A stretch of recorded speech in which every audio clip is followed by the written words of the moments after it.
সাবেক প্রধানমন্ত্রী শেখ হাসিনার দুর্নীতি তদন্তে যৌথ টাস্কফোর্স গঠনের সিদ্ধান্ত নিয়েছে দুর্নীতি দমন কমিশন। একই সঙ্গে বিগত সরকারের সুবিধাভোগী এস আলম গ্রুপ, বেক্সিমকো সহ শীর্ষ 9 ব্যবসায়ী প্রতিষ্ঠানের বিরুদ্ধেও শুরু হয়েছে অনুসন্ধান। নিয়মিত ব্রিফিংয়ে এসব তথ্য জানান দুদক মহাপরিচালক।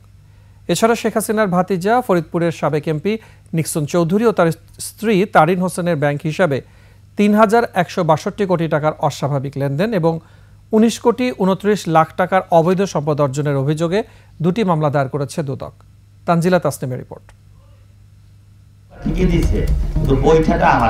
ক্ষমতাচ্যুত প্রধানমন্ত্রী শেখ হাসিনার ভাতিজা নিক্সন চৌধুরী ছিলেন ফরিদপুর 4 আসনের সংসদ সদস্য। শেখ পরিবারের দাপট খাটিয়ে বিপুল অর্থবৈভবের মালিক বনে যান নিক্সন চৌধুরী ও তার স্ত্রী তারিন।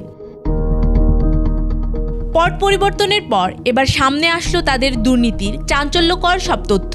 বৃহস্পতিবার নিয়মিত সংবাদ ব্রিফিংয়ে এ নিয়ে কথা বলেন দুদক মহাপরিচালক আক্তার হোসেন।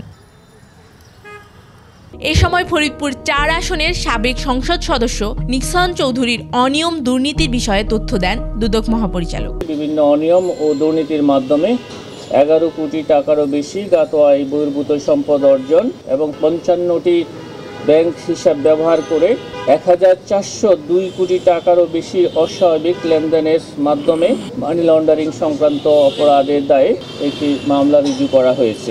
নিক্সন চৌধুরীর স্ত্রী তারিন হোসেনের ব্যাংক হিসাবের অস্বাভাবিক লেনদেনের বিষয়টিও উঠে আসে ব্রিফিংয়ে।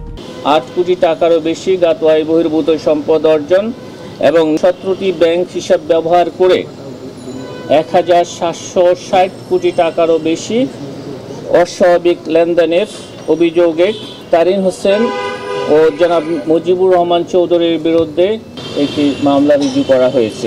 দুর্নীতিবাজদের আর ছাড় নয় বলেও এ সময় মন্তব্য করেন দুদক মহাপরিচালক।